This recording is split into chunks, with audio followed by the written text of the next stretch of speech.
करके उसका सारा ध्यान कहाँ लगवा देना है, उसको दिशा कहाँ की देनी है, नीचे की। यानी पहले मन की तरफ उसका मुख था, निरंजन वाकी डार, काल भगवान की तरफ उसका मुख था, इसलिए वो मनमुख था। अब इसको पलट देंगे तो नीचे है मूल, मूल क्या है, गुरु, अब वो हो गया गुरुमुख। लेकिन ऊपर से नीचे करेंगे तो अच्छा नहीं लगेगा कि ये तो ऊपर से नीचे की तरफ, यानी उर्ध से अर्ध की तरफ जा रहा है, अधोगति में जा रहा है। तो अब क्या करना है, गीता ज्ञानदाता क्या बोल रहा है कि अब पेड़ को उल्टा कर दो। अब पेड़ को जब हम उल्टा कर देते हैं, अब डाल पत्ते कहाँ आ गए, नीचे। अब वो नीचे था, अधोमुख था, अब उसको ऊर्ध्वमुख कर दो। अब बिल्कुल सटीक ज्ञान आ गया। इसीलिए उल्टा करवाया गया पेड़ को, नहीं तो उल्टा कराने की क्या जरूरत है। पेड़ को उल्टा करवाने की जरूरत ही क्या है, पेड़ तो सीधा ही होता है, उसमें पानी डालोगे फल फूल निकल आएंगे। लेकिन भक्ति करने के लिए पेड़ को उल्टा करना ही पड़ेगा, क्योंकि भक्ति करनी मूल की है।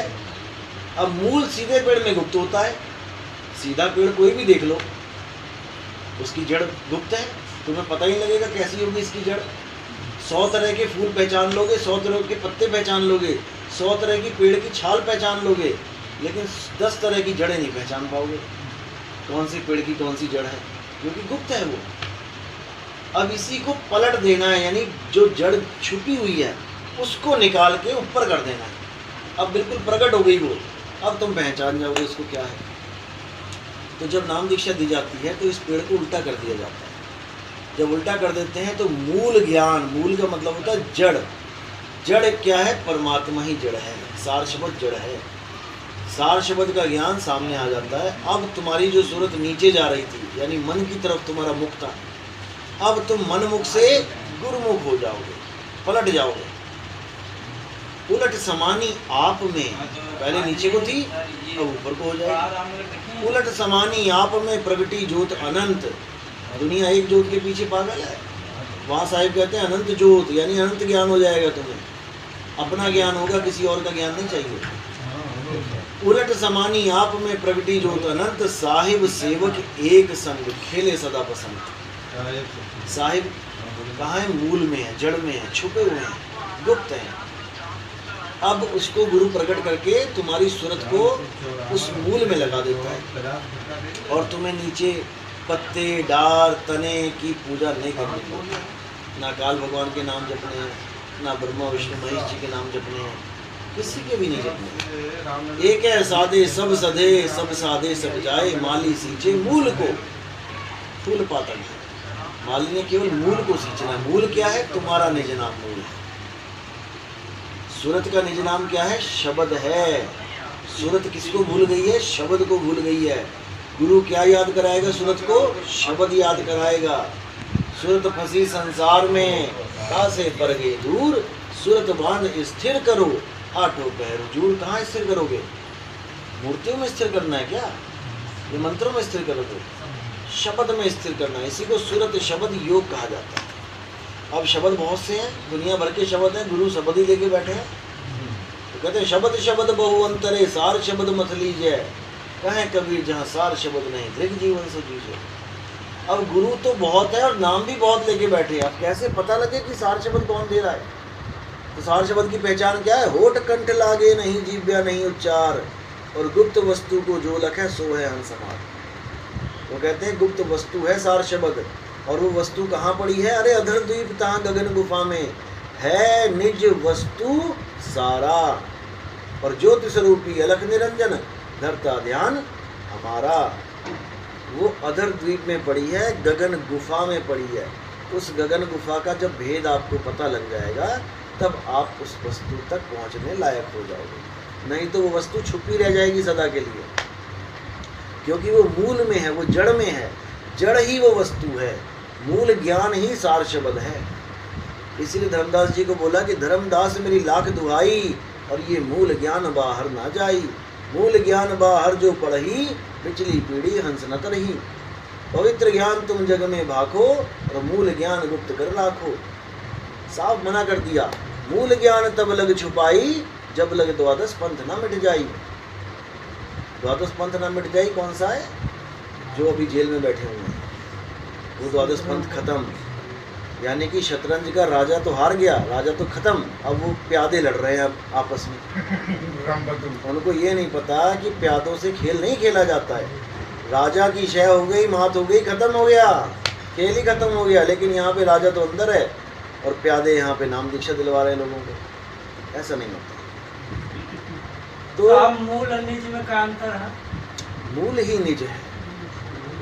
3 गुणों की भक्ति में भूल पड़ा संसार, कहें कबीर निज नाम बिन कैसे लागे पार। हमारा जो निज नाम, हाँ, निज ही मूल है, निज ही मूल है। कहने को अलग है, हाँ, कहने को अलग है, कहने को अलग है, क्योंकि आपने जो आपका निज नाम है उसको भूल गए, अपना निज नाम हम भूल गए। अब हम बाकी सबको निज नाम मान के बैठ रहे हैं। तो निज नाम मूल है, मूल वस्तु को भूल गए और जो बाहर की वस्तु है उसको अपनी पकड़ के बैठ गए। हमारे गुरु जी तो मूल नहीं बताते हम निज नाम। वो क्या बताते हैं? मूल निरंजन को कहते। अरे नहीं मूल निरंजन। ये आपके गुरु भाई है क्या? हाँ साथ में। हाँ, तभी मूल निरंजन का निज बताते हैं कि निज सही है। मूल क्या होता है? कबीर साहब क्या बोल रहे हैं? मूल का मतलब होता है जड़। आप देखोगे ना पेड़ में मूल कहाँ जड़ होता है साहब? और क्या होता है? जैसे हम कहले कि ये कपड़ा के कितना लेवा काम मूल। अरे मूल है, थोड़े नहीं। आप लोग क्यों टकराते हैं? फालतू आप लोग बोल रहे हैं।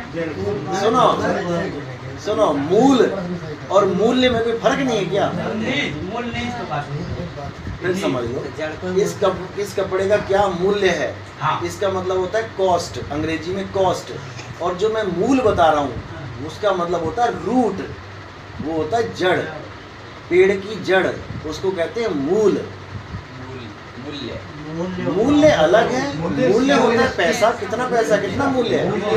और मूल होता है जड़ जो छुपी हुई है, गुप्त है। जैसे हम कहते हैं मूली, मूल से ही मूली बनी है क्योंकि वो जड़ है एक तरह की।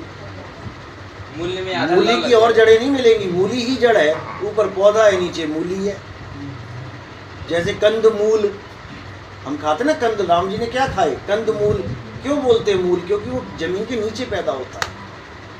वो कंद मूल ऊपर नहीं होते हैं, वो जड़ों को ही मूल कहते हैं। और उनसे जड़ों से जो हमें पौष्टिक आहार मिलता है उसको हम कंद मूल की कैटेगरी में ले आते हैं। मूली, गाजर, शलजम, ये सब मूल ही हैं, ये सब जड़ें हैं। हम जड़ें खा रहे हैं असल में। मूली की कोई अलग से जड़ नहीं होगी कि मूली का पेड़ है और फिर जड़ें लगेंगी। मूली ही जड़ है, मूली ही जड़ है। तो वो अलग है, जो आप बता रहे हैं वो चीज़ अलग है। गलत बताया आपके गुरुजी ने, गलत बता दिया बिल्कुल। तो कहने का मतलब यही है कि मूल ज्ञान जो है गुप्त। तो साहिब कह रहे हैं ना, पवित्र ज्ञान तुम जग में भाको, मूल ज्ञान गुप्त कर रखो। फिर क्या काल निरंजन का ज्ञान गुप्त रखना था क्या? काल निरंजन का ज्ञान गुप्त रखने को बोला था क्या? अरे काल निरंजन को उजागर कर दिया था उन्होंने कि ये कहाँ से आया है, किससे शादी करी, कहाँ से कौन से बच्चे पैदा किए, सारा खोल दिया उन्होंने। लेकिन मूल ज्ञान गुप्त रखा उन्होंने कि मूल ज्ञान जब समय आएगा तब खोला जाएगा। और समय निर्धारित कब किया? जब 12 पंथ का नाश होगा। 12वां पंथ है गरीबदास जी का पंथ। उसमें 2 शाखाएं पहले से चल रही थी, एक त्यागी और एक ग्रस्त। आज भी चल रही हैं, आप छुड़ाने जाके देख सकते हो। जो उसमें हंस मुनि कालदूत का जिक्र किया गया कि 12वें पंथ में एक हंस मुनि कालदूत आएगा जो कहेगा कि मैं हंस हूँ कबीर साहब का, लेकिन तुम्हें मंत्र दे देगा मुनियों वाले। ओम कलियम हरियम शरियम सोम से, ये सब मुनियों का काम है ये, इसलिए इसका नाम हंस मुनि रखा गया था।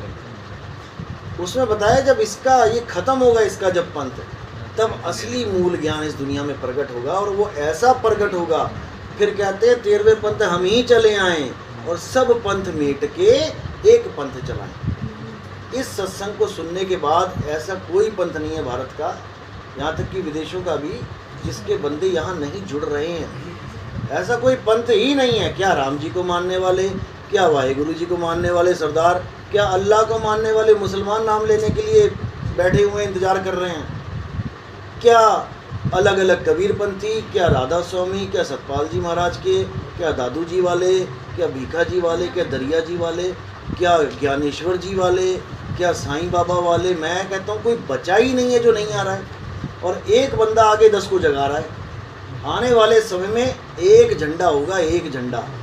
ये कबीर साहब ने बोल रखा अपनी वाणी में कि एक नाम होगा, एक भाषा होगी, एक पंथ होगा।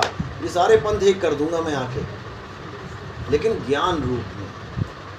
जब ज्ञान बोलेगा कबीर साहब का तो सब एक हो जाएंगे, कोई काट ही नहीं सकता उनके ज्ञान को, कोई नहीं काट सकता। चलो साहिब।